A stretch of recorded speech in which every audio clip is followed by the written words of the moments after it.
Hallihallo! Hallihallo! Herzlich willkommen bei uns in Ottmarsheim in unserem närrischen Außenstudio Gartenstraße. Wir haben heute für euch ein Happy Unboxing. Vielleicht steckt ja da auch noch die eine oder andere Idee drin, die euch gefällt.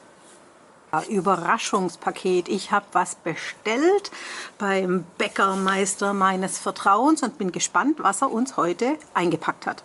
Uiuiuiuiui. Also, da muss ich sofort Getränke holen. Ja, das nenne ich mal die Qual der Wahl haben. Aber wer Sorgen hat, hat auch Likör.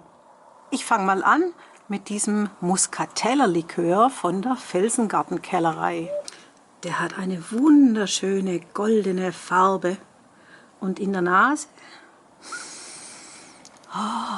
so ein zarter Ton. Den probiere ich jetzt. Ganz zarte Töne, so typisch für den Muscateller natürlich, aber noch intensiviert. Und dazu dann was Kleines, vielleicht das Quarkbällchen. Schön locker. Ich glaube, das passt genau dazu. Lecker, lecker, lecker, lecker, lecker. Das gibt bei uns, ganz klar, 2 von 3 Punkten.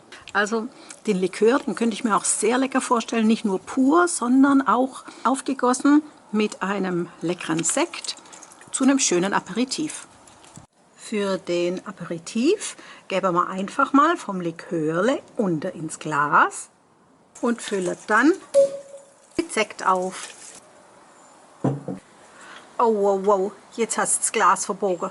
Wahrscheinlich war der Sonderangebot-Sekt aus dem Supermarkt keine gute Idee. Leider nur einer von 3 Punkten. Aber der war halt nur im Kühlschrank und ich habe gedacht, jetzt könnt ihr mal weg. Aber als Schwab lernt man nicht aus. Da wartet noch, bis ein Besuch kommt und macht eine Bowle davor. So, was probieren wir als nächstes? Mal gucken. Der sieht gut aus. Ich probiere ihn mal. Wahnsinn. Total lecker. Knusprige Kruste außen und innen kein bisschen fettig. Genau bei der richtigen Temperatur rausbacken. Und rosa gefüllt, Himbeer, mein Lieblingsgesell. Also bei rosa denke ich eigentlich immer sofort an Secco Zico Blutorange Grapefruit. Das ist so die kleine Schwester von Pink Champagne, den gebe ich mir heute. Und weil er so einen geschickten Twist-of-Cap hat, ist der auch super für unterwegs zum Mitnehmen. Es ist halt ein Secco und kein Sekt. Der Unterschied zwischen Secco und Sekt ist, dass beim Sekt die Kohlensäure aus der Flasche herumkommt, sehr gut gelöst ist und lang drin bleibt und ganz fein perlt. Und beim Secco, der eigentlich für jeden Tag ist, wird die Kohlensäure dem Stillwein zugesetzt. Ist also ein bisschen was anderes, aber ist für die alltäglichen Gelegenheiten allemal prima. Der Zico riecht tatsächlich ganz angenehm nach Blutorange, aber nicht aufdringlich. Richtig lecker und dezent. Perlt locker über die Zunge. Eine genussvolle Kombi. 2 von 3 Punkten. Wer nicht so auf aromatisierte Getränke steht, dem kann ich den Secco Rosé aus dem Käsbergkeller empfehlen. Wer den zum Picknick mitnehmen möchte, sollte allerdings der Korkenzieher nicht vergessen. Warum haut's beim Secco der Korken nicht gleich raus? Weil er weniger Druck hat. Während Secco nur 1 bis 2,5 Bar Druck aufweist, hat Sekt mindestens 3 und bis zu 6 Bar. Und wie schmeckt der jetzt? Der leckere Mundelsheimer, der hat schon ein bisschen Plop. Ganz feine Perlchen steigen auf und er hat eine schöne Farbe. Den könnte ich mir jetzt allerdings auch zu einer anderen Marmelade vorstellen. Hier habe ich ja was entdeckt. Das sieht ja zart aus. Aprikose. Wow. Meine zweitliebste. Ich probiere mal für euch. Ganz fluffig. Wieder. Innen kein bisschen fettig, sondern sehr locker. Schmeckt ganz prima. Oh, das müsst ihr einfach selber probieren. So zart. Also da kann ich mir sowohl den Rosé als auch einen weißen Secco vorstellen. Diese Kombi kriegt eindeutig 3 von 3 Brezeln.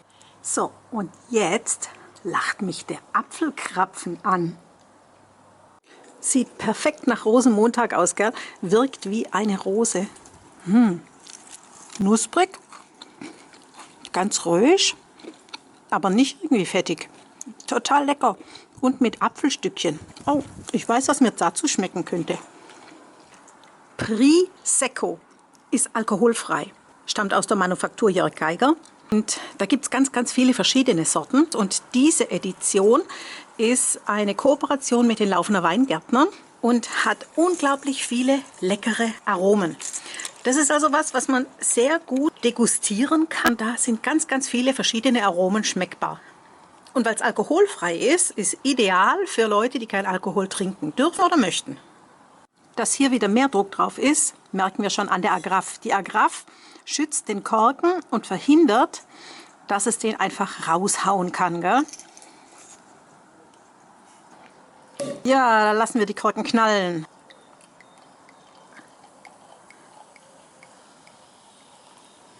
Und wir sehen schon, wie fein mussierend der perlt.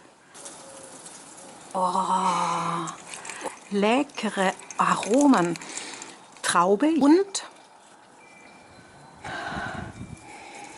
ich meine, ich rieche auch so ein bisschen Quitte, Apfel auf jeden Fall, Birne.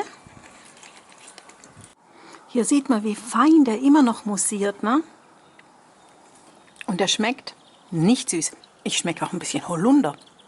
Er schmeckt eher herb und im Abgang nicht so fruchtig wie in der Nase, aber sehr, sehr angenehm. Also auf jeden Fall ein Geschmackserlebnis. Für diese leckere Kombination gebe ich mindestens 2 von 3 Brezeln. So, und jetzt nähern wir uns dem Höhepunkt, würde ich sagen. Die Schokolade lässt mich schon erahnen, dass da was besonders Gutes drin steckt. Gut sieht er aus. Hat einen schönen festen Griff oben. Noch Schokolade, also das müssen wir reinschauen. Hier ist die Einstichstelle. Sieht nach Eierlikör aus. Ja, oh, eine Bombe. Dazu bräuchte man eigentlich einen echten guten Sekt. Und wo ist das Problem? Den guten Sekt, den Blanc de Noir aus Spätburgunder, aus Pinot Noir, den haben wir gestern zum Valentinstag geleert. Was machen wir denn jetzt? Warum haben wir den überhaupt? Ja, weil wir vorletztes Jahr, die Abfüllung ist nämlich von 2020 und 2019 haben wir aus unserem Spätburgunder Weinberg zu Sektgrundwein gelesen. Das war eine richtig schöne Weinlese. Und deswegen steckt in diesem Sekt auch von unseren Spätburgunder Trauben ein kleines bisschen mit drin. Aber nicht nur deshalb hat er uns überzeugt. Er ist einfach total lecker. Der ist wirklich was für die besonderen Gelegenheiten. Nur, dass er halt jetzt schon leer ist. Aber geeignet wäre durchaus auch dieser Gewürztraminer Trocken. Ein Sekt mit Flaschengärung. Ich glaube, den könnte man nachher aufmachen, aber erst, wenn man mal einen Feierabend hat. Weil alleine kann ich mir keine Flasche Sekt reinknallen. Da waren es nur noch 2. Und soll ich euch was sagen?